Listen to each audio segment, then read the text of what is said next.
Sveiki, esu humanitarinių mokslų daktaras Andrius Martinkus. Tęsime mūsų pamastymus apie sparčiai kintantį pasaulį ir apie Lietuvos valstybės, lietuvių tautos likimą šitame kintančiame pasaulyje.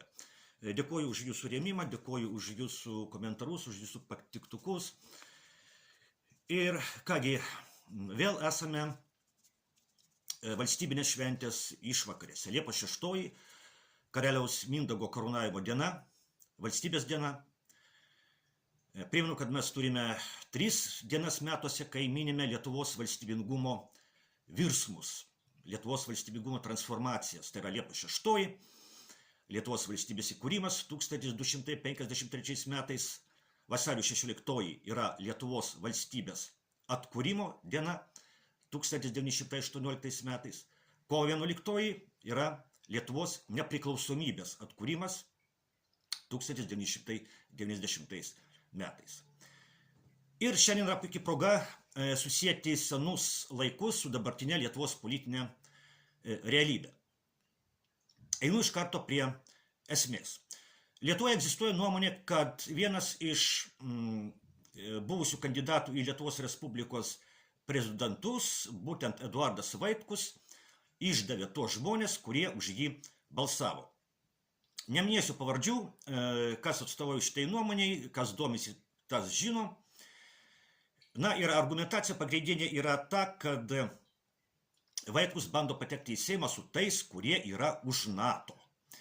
Tai yra kartu su partija, kartu su Vyčiu. Iš tikrųjų, šitos partijos programoje yra vienas punktelis, kur parašyta, kad NATO yra Lietuvos saugumo garantas. Tai yra tiesa.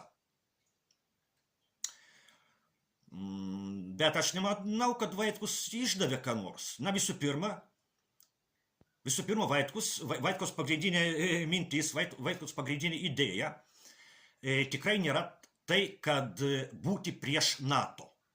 Pagrindinė Vaitkaus idėja, kiek aš suprantu, yra būti už taiką, už taikos politiką, už taikingą sprendimą, pavyzdžiui, to paties Ukrainos konflikto.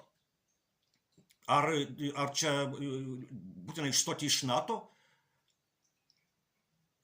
kad spręsti taikingai šitą klausimą?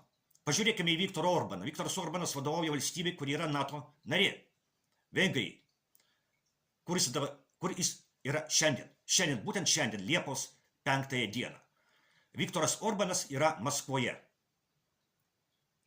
Viktoras Orbanas, NATO valstybės vadovas, yra Maskvoje ir kalbasi su Vladimiru Putinu, Rusijos prezidentu.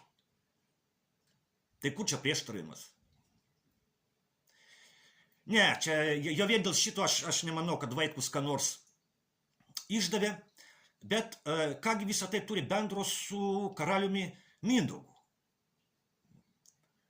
Ir šito pamąstymo tema yra tokia gana intriguojanti, galima pagalvoti, na, kas čia bendro tarp karaliaus Mindaugo ir Eduardo Vaitkaus.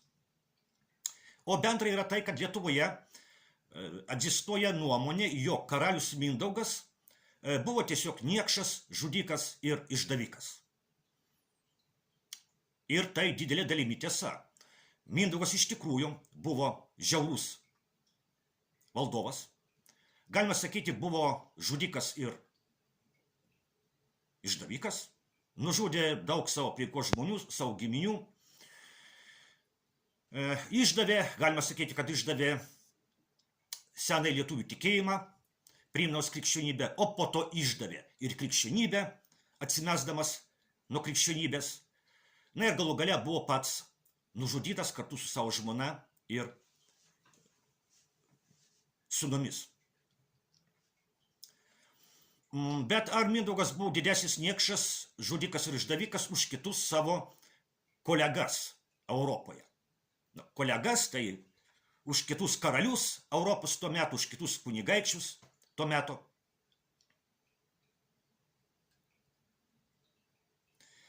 Ne, jis nebuvo didesnis niekšas, žudikas ir išdavikas už kitus savo kolegas Europoje. Europoje tikrai buvo karalių ir kunigaikščių ir kitokių valdovų, kurie buvo dar didesni niekšai už Mindaugą.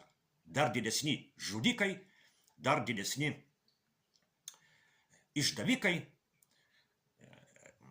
Na, pakanka prisiminti vėlgi tokie personažai kaip Anglijos karalių Henriką VIII, kuris nužudė kelias savo žmonas dėl to, kad jos jam negalėjo pagimdyti vaikų, o negalėjo turbūt ne dėl žmonų problemų, o dėl paties Henriko kažkokių problemų. Na, daug filmų apie tai yra padaryta, bet ne čia esmė. Ne tai yra svarbiausia. Svarbiausia yra tai, kad šitas žiaurus valdovas, Mindaugas, šitas žudikas ir išdavikas sukūrė Lietuvos valstybę. Tai yra svarbiausia. Jeigu Lietuvos valstybė nebūtų sukurta, lietuvių tauta tikriausiai nukeliautų paskui prūsų tautą į istorinės dausas.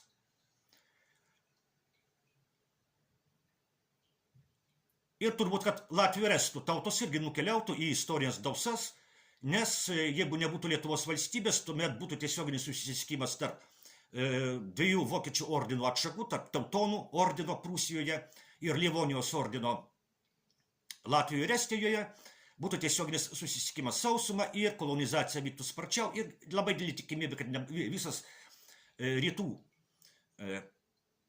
Pabaltijis būtų kažkas panašaus į tai, kuo buvo rytų Prūsija, kai jinai buvo Vokietijos sudėtyje.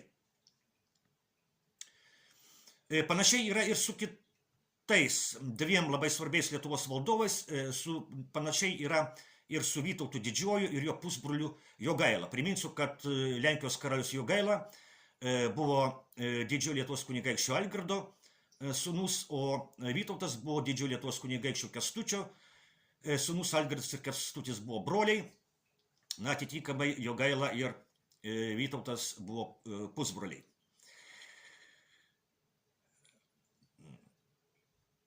Tai irgi buvo anaiptol netobuli valdovai. Gali būti, kad Kęstutis buvo nužudytas Jogailos įsakymu, na bent tikrai yra aišku, kad jis buvo nužudytas Jogailos aplinkos žmonių, o Vytautui dažnai prikaišėme, kad jis išdavė žemaičius, atiduodamas jos vokiečių ordinui. Na, tiesa, po to po Žalgirio mūšio atsiėmė Žemaitiją galutinai.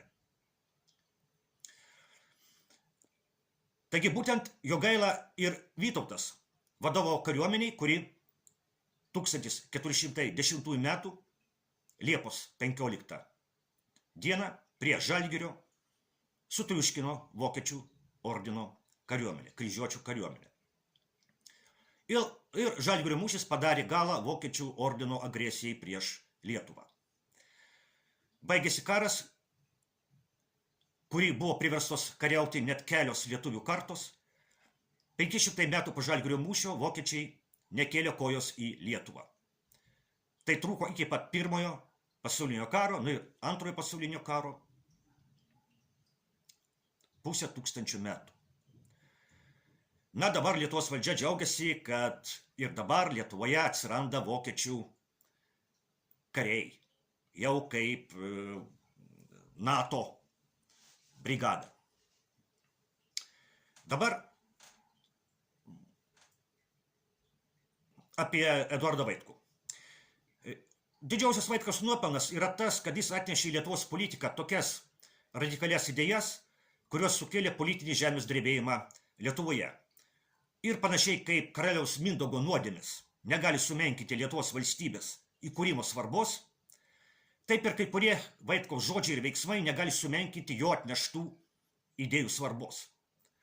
Lietuvos valstybės įkūrimas buvo būtinas lietuvių tautos išlikimui ir tam, kad lietuvių tauta išliktų ateityje, būtina iš esmės keisti politiką, kuri buvo vykdoma Lietuvoje pastaruosius daugiau kaip 30 metų.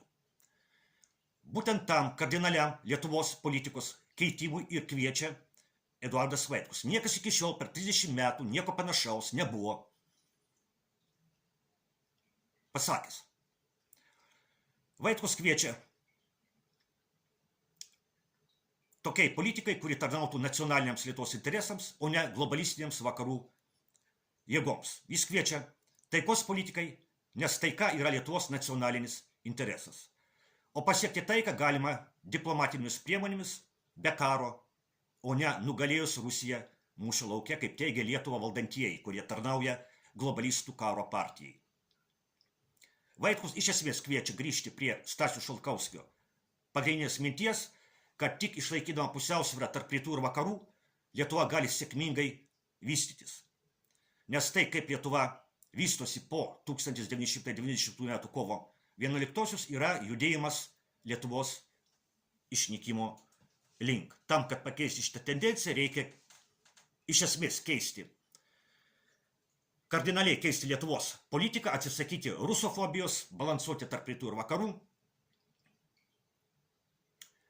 o ne aklai tarnauti vakarų globalistams, nes vakarai jau nueina nuo istorijos scenos kaip pagrindinė istorijos varomoji jėga. Visam tam ir kviečia Eduardas Vaitkus ir tas yra jo didžiausia jo reikšmė, prieš kurią nublanksta visos mažos nuodėmės, kurios yra tikrai mažesnės už karaliaus Mindaugo nuodėmės. Tai tiek tokia paralelė tarp karaliaus Mindaugo ir Eduardo Vaitkaus. Kągi, visus su ateinančia Liepos 6-ąją, su Lietuvos valstybės diena ir iki kitų susitikimų.